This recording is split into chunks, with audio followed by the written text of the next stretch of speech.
ريال مدريد سيواجه اليوم فيا ريال من الجولة الثامنة من الدوري الإسباني اليوم السبت 4 أكتوبر. الملكي سيسعى التأكيد للفوز بعد خسارة أمام أتلتيكو مدريد ب5-2 اليوم أمام خصم عنيد آخر الغواصات فيا ريال في مواجهة ريال مدريد اليوم 4 أكتوبر على الساعة 7 بتوقيت غرينتش، 8 بتوقيت المغربي، 10 بتوقيت مكة المكرمة. ريال مدريد فيا ريال اليوم السبت 4 أكتوبر.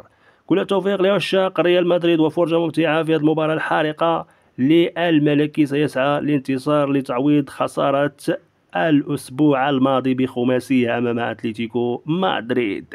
كل التوفيق لعشاق ريال مدريد في المباراة الحارقة اليوم.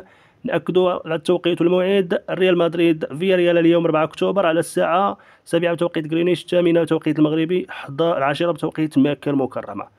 فرجة ممتعة لعشاق كرة القدم، والسلام عليكم ورحمة الله. ونختم هذا الفيديو بأفضل الصلاة والسلام على سيدنا محمد صلى الله عليه وسلم.